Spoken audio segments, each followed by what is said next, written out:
بسم اللہ الرحمن الرحیم۔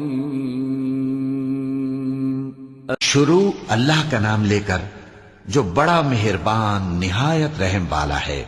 الف لام را، یہ ایک پر نور کتاب ہے، اس کو ہم نے تم پر اس لیے نازل کیا ہے کہ تم لوگوں کو اندھیروں سے نکال کر روشنی کی طرف لے جاؤ، یعنی ان کے پروردگار کے حکم سے عزت والے خوبیوں والے مالک کے راستے کی طرف، یعنی اس اللہ کے راستے کی طرف کہ جو کچھ آسمانوں اور زمین میں ہے سب اسی کا ہے، اور ان کافروں کے لیے عذاب شدید کی وجہ سے تباہی اور بربادی مقدر ہے، جو آخرت کے مقابلے میں دنیاوی زندگی کو پسند کرتے اور لوگوں کو اللہ کے راستے سے روکتے اور اس میں کجی چاہتے ہیں۔ یہ لوگ بڑے دور کی گمراہی میں ہیں، اور ہم نے کوئی پیغمبر نہیں بھیجا مگر وہ اپنی قوم کی زبان بولتا تھا تاکہ انہیں احکام الہی کھول کھول کر بتا دے۔ پھر اللہ جسے چاہتا ہے گمراہ رہنے دیتا ہے اور جسے چاہتا ہے ہدایت دیتا ہے، اور وہ غالب ہے، حکمت والا ہے۔ اور ہم نے موسیٰ کو اپنی نشانیاں دے کر بھیجا کہ اپنی قوم کو تاریکیوں سے نکال کر روشنی میں لے جاؤ اور ان کو اللہ کے دن یاد دلاؤ، اور اس میں ان لوگوں کے لیے جو صابر و شاکر ہیں نشانیاں ہیں۔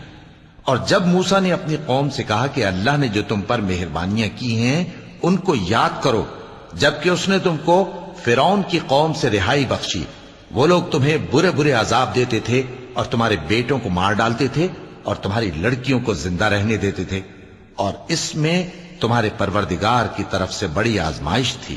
اور جب تمہارے پروردگار نے تم کو آگاہ کیا کہ اگر شکر کرو گے تو میں تمہیں زیادہ دوں گا، اور اگر ناشکری کرو گے تو یاد رکھو کہ میرا عذاب بھی سخت ہے۔ اور موسیٰ نے صاف صاف کہہ دیا کہ اگر تم اور جتنے اور لوگ زمین میں ہیں سب کے سب ناشکری کرو تو بھی اللہ بے نیاز ہے، قابل تعریف ہے۔ بھلا تم کو ان لوگوں کے حالات کی خبر نہیں پہنچی جو تم سے پہلے تھے، یعنی نوح اور عاد اور سمود کی قوم اور جو ان کے بعد تھے، جن کا علم اللہ کے سوا کسی کو نہیں۔ جب ان کے پاس ان کے پیغمبر نشانیاں لے کر آئے تو انہوں نے اپنے ہاتھ ان کے منہوں پر رکھ دیے کہ خاموش رہو، اور کہنے لگے کہ ہم تو تمہاری رسالت کو تسلیم نہیں کرتے، اور جس چیز کی طرف تم ہمیں بلاتے ہو ہم کو اس میں بھاری شک ہے۔ ان کے پیغمبروں نے کہا کیا تم کو اللہ کے بارے میں شک ہے جو آسمانوں اور زمین کا پیدا کرنے والا ہے؟ وہ تمہیں اس لیے بلاتا ہے کہ تمہارے گناہ بخشے اور ایک مدت مقرر تک تم کو مہلت دے۔ وہ بولے کہ تم تو ہمارے ہی جیسے آدمی ہو، تمہارا یہ منشا ہے کہ جن چیزوں کو ہمارے بڑے پوجتے رہے ہیں ان کے پوجنے سے تم ہمیں روک دو، تو اچھا کوئی کھلی دلیل لاؤ، یعنی معجزہ دکھاؤ۔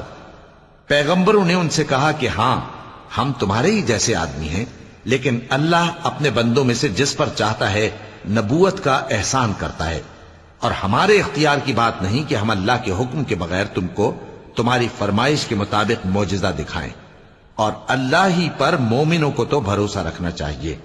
اور ہم کیوں اللہ پر بھروسہ نہ رکھیں حالانکہ اس نے ہم کو ہمارے دین کے سیدھے رستے بتائے ہیں، اور جو تکلیفیں تم ہم کو دیتے ہو اس پر ہم صبر کریں گے، اور اہل توکل کو تو اللہ ہی پر بھروسہ رکھنا چاہیے۔ اور جو کافر تھے انہوں نے اپنے پیغمبروں سے کہا کہ یا تو ہم تم کو اپنے ملک سے باہر نکال دیں گے یا تم ہمارے مذہب میں واپس آ جاؤ۔ پس ان کے پروردگار نے ان کی طرف وحی بھیجی کہ ہم ظالموں کو ہلاک کر دیں گے اور ان کے بعد تم کو اس زمین میں آباد کر دیں گے۔ یہ اس شخص کے لیے ہے جو قیامت کے روز میرے سامنے کھڑے ہونے سے ڈرے اور میرے عذاب سے خوف کرے۔ اور پیغمبروں نے اللہ سے فتح چاہی اور ہر سرکش ضدی نامراد رہ گیا۔ اس کے پیچھے دوزخ ہے اور اسے پیپ والا پانی پلایا جائے گا، وہ اس کو گھونٹ گھونٹ کر کے پیے گا اور گلے سے نہیں اتار سکے گا، اور ہر طرف سے اسے موت آ رہی ہوگی مگر وہ مرنے میں نہیں آئے گا، اور اس کے بعد سخت عذاب ہوگا۔ جن لوگوں نے اپنے پروردگار سے کفر کیا ان کے اعمال کی مثال راکھ کی سی ہے کہ آندھی کے دن اس پر زور کی ہوا چلے جو اسے اڑا لے جائے۔ اسی طرح جو کام وہ کرتے رہے ان پر ان کو کچھ قابو نہ ہوگا۔ یہی تو پرلے سرے کی گمراہی ہے۔ کیا تم نے نہیں دیکھا کہ اللہ نے آسمانوں اور زمین کو تدبیر سے پیدا کیا ہے؟ اگر وہ چاہے تو تم کو نابود کر دے اور تمہاری جگہ نئی مخلوق پیدا کر دے، اور یہ اللہ کو کچھ بھی مشکل نہیں۔ اور قیامت کے دن سب لوگ اللہ کے سامنے کھڑے ہوں گے تو غریب پیروکار بڑے بن بیٹھنے والوں سے کہیں گے کہ ہم تو تمہارے پیرو تھے، کیا تم اللہ کا کچھ عذاب ہم پر سے دفع کر سکتے ہو؟ وہ کہیں گے کہ اگر اللہ ہم کو ہدایت کرتا تو ہم تم کو ہدایت کرتے۔ اب ہم گھبراہٹ ظاہر کریں یا صبر کریں، ہمارے حق میں برابر ہے، کوئی جگہ رہائی کی ہمارے لیے نہیں ہے۔ اور جب حساب کتاب کا کام فیصل ہو چکے گا تو شیطان کہے گا جو وعدہ اللہ نے تم سے کیا تھا وہ تو سچا تھا، اور جو وعدہ میں نے تم سے کیا تھا وہ جھوٹا تھا، اور میرا تم پر کسی طرح کا زور نہیں تھا۔ ہاں، میں نے تم کو گمراہی اور باطل کی طرف بلایا تو تم نے جلدی سے اور بے دلیل میرا کہنا مان لیا۔ تو آج مجھے ملامت نہ کرو، اپنے آپ ہی کو ملامت کرو۔ نہ میں تمہاری فریاد رسی کر سکتا ہوں اور نہ تم میری فریاد رسی کر سکتے ہو۔ میں اس بات سے انکار کرتا ہوں کہ تم پہلے مجھے شریک بناتے تھے۔ بے شک جو ظالم ہیں ان کے لیے درد دینے والا عذاب ہے۔ اور جو ایمان لائے اور عمل نیک کرتے رہے وہ بہشتوں میں داخل کیے جائیں گے جن کے نیچے نہریں بہہ رہی ہیں۔ اپنے پروردگار کے حکم سے وہ ہمیشہ ان میں رہیں گے، وہاں وہ ہر ملاقات پر ایک دوسرے کو سلام کہیں گے۔ کیا تم نے نہیں دیکھا کہ اللہ نے کلمہ طیبہ کی کیسی مثال بیان فرمائی ہے؟ وہ ایسی ہے جیسے پاکیزہ درخت جس کی جڑ مضبوط ہو اور شاخیں آسمان میں پھیلی ہوں۔ وہ اپنے پروردگار کے حکم سے ہر موقع پر پھل لاتا ہو، اور اللہ لوگوں کے لیے مثالیں بیان فرماتا ہے تاکہ وہ نصیحت حاصل کریں۔ اور ناپاک بات یعنی غلط عقیدے کی مثال ناپاک درخت کی سی ہے کہ وہ زمین کے اوپر ہی سے اکھیڑ کر پھینک دیا جائے، اس کو ذرا بھی قرار و ثبات نہیں۔ اللہ مومنوں کے دلوں کو صحیح اور پکی بات سے دنیا کی زندگی میں بھی مضبوط رکھتا ہے اور آخرت میں بھی رکھے گا۔ اور اللہ بے انصافوں کو گمراہ کر دیتا ہے، اور اللہ جو چاہتا ہے کرتا ہے۔ کیا تم نے ان لوگوں کو نہیں دیکھا جنہوں نے اللہ کے احسان کو ناشکری سے بدل دیا اور اپنی قوم کو تباہی کے گھر میں لا اتارا، یعنی دوزخ میں، کہ سب ناشکرے اس میں داخل ہوں گے اور وہ برا ٹھکانہ ہے۔ اور ان لوگوں نے اللہ کے شریک مقرر کیے کہ لوگوں کو اس کے رستے سے گمراہ کریں۔ کہہ دو کہ چند روز فائدے اٹھا لو، آخر کار تم کو دوزخ کی طرف لوٹ کر جانا ہے۔ اے پیغمبر، میرے مومن بندوں سے کہہ دو کہ نماز پڑھا کریں، اور اس دن کے آنے سے پیشتر جس میں نہ اعمال کا سودا ہوگا اور نہ دوستی کام آئے گی، ہمارے دیے ہوئے مال میں سے پوشیدہ اور علانیہ خرچ کرتے رہیں۔ اللہ ہی تو ہے جس نے آسمانوں اور زمین کو پیدا کیا اور آسمان سے مے برسایا، پھر اس سے تمہارے کھانے کے لیے پھل پیدا کیے اور کشتیوں اور جہازوں کو تمہارے زیر فرمان کیا تاکہ وہ سمندر میں اس کے حکم سے چلیں، اور نہروں کو بھی تمہارے زیر فرمان کیا، اور سورج اور چاند کو تمہارے لیے کام میں لگا دیا کہ دونوں دن رات ایک ڈگر پر چل رہے ہیں، اور رات اور دن کو بھی تمہاری خاطر کام میں لگا دیا، اور جو کچھ تم نے مانگا سب میں سے تم کو عنایت کیا۔ اور اگر اللہ کے احسان گننے لگو تو شمار نہ کر سکو، مگر لوگ نعمتوں کا شکر نہیں کرتے۔ کچھ شک نہیں کہ انسان بڑا بے انصاف ہے، ناشکرا ہے۔ اور جب ابراہیم نے دعا کی کہ اے میرے پروردگار، اس شہر کو لوگوں کے لیے امن کی جگہ بنا دے، اور مجھے اور میری اولاد کو اس بات سے کہ بتوں کی پرستش کرنے لگیں بچائے رکھیو۔ اے پروردگار، انہوں نے بہت سے لوگوں کو گمراہ کیا ہے، سو جس شخص نے میرا کہا مانا وہ میرا ہے، اور جس نے میری نافرمانی کی تو بخشنے والا ہے، مہربان ہے۔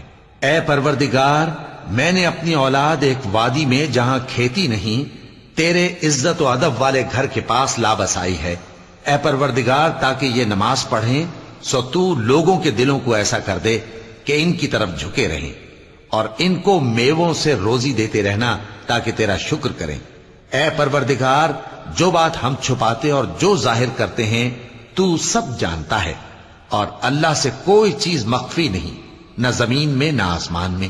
اللہ کا شکر ہے جس نے مجھ کو بڑی عمر میں اسماعیل اور اسحاق بخشے، بے شک میرا پروردگار دعا سننے والا ہے۔ اے پروردگار، مجھ کو ایسی توفیق عنایت کر کہ نماز پڑھتا رہوں اور میری اولاد کو بھی یہ توفیق بخش۔ اے پروردگار میری دعا قبول فرما۔ اے پروردگار حساب کتاب کے دن میری اور میرے ماں باپ کی اور مومنوں کی مغفرت کیجو۔ اور مومنوں یہ نہ سمجھنا کہ یہ ظالم جو کام کر رہے ہیں اللہ ان سے بے خبر ہے، وہ ان کو اس دن تک مہلت دے رہا ہے جبکہ دہشت کے سبب آنکھیں پھٹی کی پھٹی رہ جائیں گی اور لوگ سر اٹھائے ہوئے میدان قیامت کی طرف دوڑ رہے ہوں گے، ان کی نگاہیں خود اپنی طرف لوٹ نہ سکیں گی اور ان کے دل مارے خوف کے ہوا ہو رہے ہوں گے۔ اور لوگوں کو اس دن سے آگاہ کر دو جب ان پر عذاب آ جائے گا، تب ظالم لوگ کہیں گے کہ اے ہمارے پروردگار ہمیں تھوڑی سی مہلت عطا کر تاکہ ہم تیری دعوت توحید قبول کریں اور تیرے پیغمبروں کے پیچھے چلیں۔ تو جواب ملے گا کیا تم پہلے قسمیں نہیں کھایا کرتے تھے کہ تم کو اس حال سے جس میں تم ہو زوال نہیں ہوگا؟ اور جو لوگ اپنے آپ پر ظلم کرتے تھے تم ان کے مکانوں میں رہتے تھے اور تم پر ظاہر ہو چکا تھا کہ ہم نے ان لوگوں کے ساتھ کس طرح کا معاملہ کیا تھا اور تمہارے سمجھانے کے لیے مثالیں بیان کر دی تھیں، اور انہوں نے بڑی بڑی تدبیریں کی اور ان کی سب تدبیریں اللہ کے ہاں لکھی ہوئی ہیں۔ گو وہ تدبیریں ایسی غضب کی تھیں کہ ان سے پہاڑ بھی ٹل جائیں۔ تو ایسا خیال نہ کرنا کہ اللہ نے جو اپنے پیغمبروں سے وعدہ کیا ہے وہ اس کے خلاف کرے گا۔ بے شک اللہ زبردست ہے، بدلہ لینے والا ہے۔ جس دن یہ زمین دوسری ہی زمین بنا دی جائے گی اور آسمان بھی بدل دیے جائیں گے اور سب لوگ اللہ کے سامنے نکل کھڑے ہوں گے جو یکتا ہے، بڑا زبردست ہے۔ اور اس دن تم گناہگاروں کو دیکھو گے کہ زنجیروں میں جکڑے ہوئے ہیں، ان کے کرتے تارکول کے ہوں گے اور ان کے چہروں کو آگ لپٹ رہی ہوگی، یہ اس لیے کہ اللہ ہر شخص کو اس کے اعمال کا بدلہ دے۔ بے شک اللہ جلد حساب لینے والا ہے۔ یہ قرآن لوگوں کے نام اللہ کا پیغام ہے تاکہ ان کو اس سے ڈرایا جائے اور تاکہ وہ جان لیں کہ وہی اکیلا معبود ہے اور تاکہ اہل عقل نصیحت حاصل کریں۔ صدق اللہ العظیم۔